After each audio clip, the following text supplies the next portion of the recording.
Last week, Nick Meyer talked about how the studio um, was pretty hands-off with that production.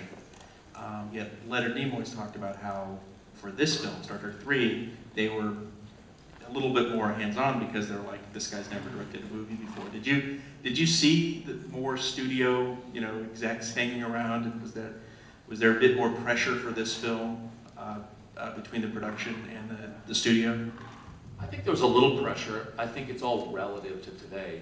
Today it's much different. You can read the stories about how there's 10 screenwriters on a movie and they want to watch every visual effect shot. It wasn't that way at all on these movies. There was some attention to Leonard having his first directorial and being in charge of the franchise, but he did terrific. And we rarely saw these guys on set or around. So it's relative. I mean, there was some involvement, and they were nervous and cautious about the franchise, but nothing like it is today.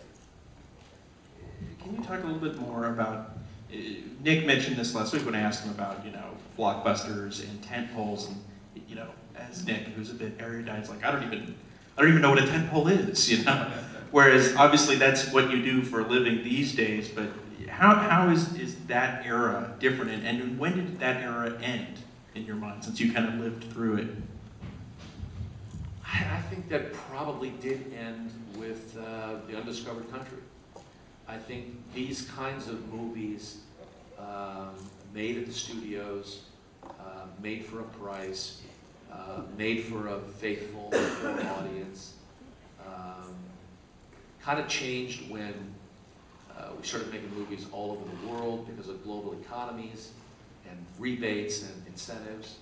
And I think it'd be interesting to look at a list of films and go pick where this changes, but the box office just began to explode, and particularly the global box office. I mean, up through 6, those movies didn't really do much international box office. Yet, on the domestic side, if you went back, like in Box Office Mojo, if you go back and take the gross of any of these movies, even Star Trek 4, and do the calculation to today's dollars, they're big movies. They opened at big numbers. But I don't know, the styles changed, the audience has shifted. And part of that is the corporate ownership of the studios that have forced and pushed for more of that blockbuster tentpole mentality. I think there was a real love of just doing these movies. I'm pretty sure on this that Harve Bennett has the sole screenplay credit. It's not 10 guys. It's Harve, and we did something old-fashioned. We wrote the script, and then we shot it. That's so old-fashioned. That's a fresh idea today. Now, you mentioned Star Trek 6, which was your last film, and that was your first one as a full producer credit. But that kind of brings up, speaking of Harve Bennett, an issue in that after Star Trek 5, there was a bit of a debate, which way do we go for the next film? Harve wanted to do an origin story, and others wanted to just get one more shot. And in the end, Harve left, you stayed, you were now producer. So were you neutral in that, or did you pick a side, and was there a little bit of a Klingon in you to kind of take over and become the captain of the franchise for one movie? And do you still talk to Harve? I do. I still talk to Harve. He has moved out of the area, and I haven't spoken to him in a while, but we're still friends. But I do think it was painful, and of course, probably more painful for Harve than for me. He, I think, wanted me to walk with him, and I didn't. And I did see the opportunity to take on the movie and work again with Nick in a different capacity. Yeah, it was a little painful. I think, again, probably more painful for Harve because he had drawn a line in the sand, and the studio wanted to make the 25th anniversary something they could market with and make one last picture with the original cast. So, yeah.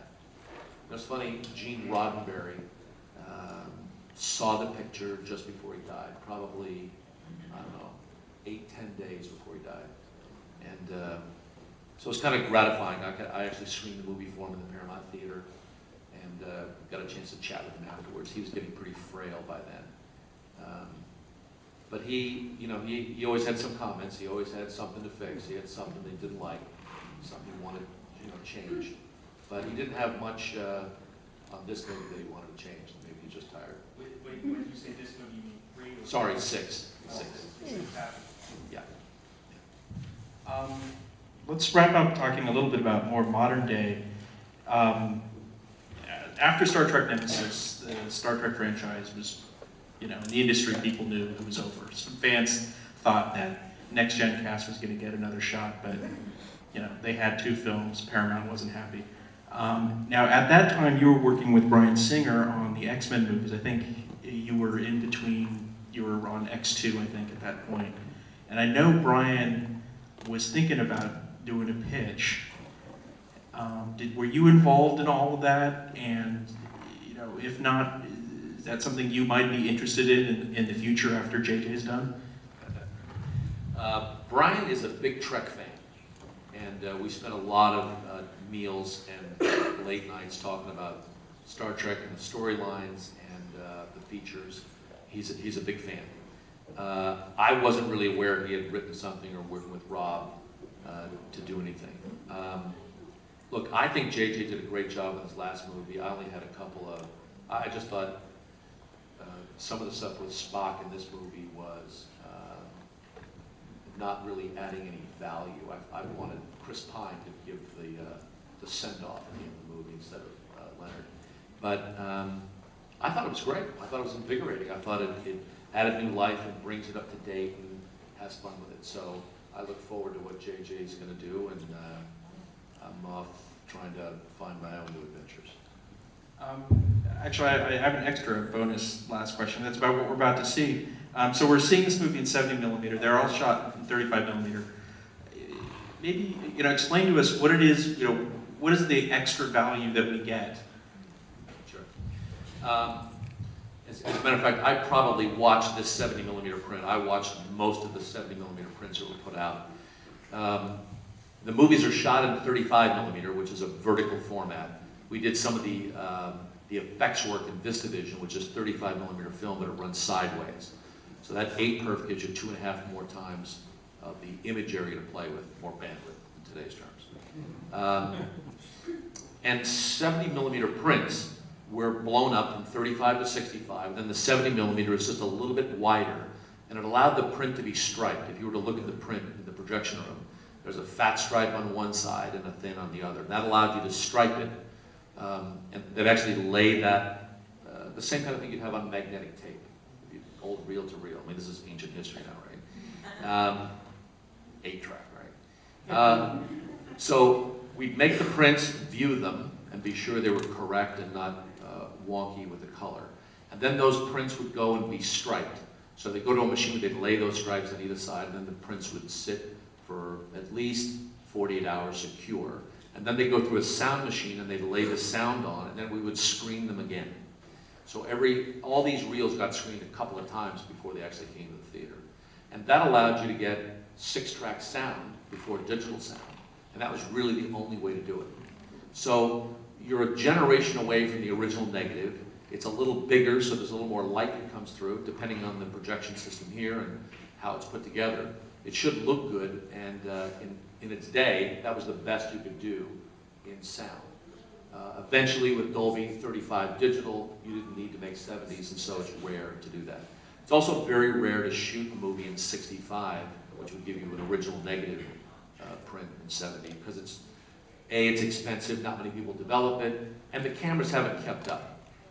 They haven't kept up with all the bells and whistles that cameramen today need and look and use, and the lenses have not kept up with all that. So I think that's probably a format that is not going to come back. But we get it tonight. Okay, well, thank you very much. You're welcome.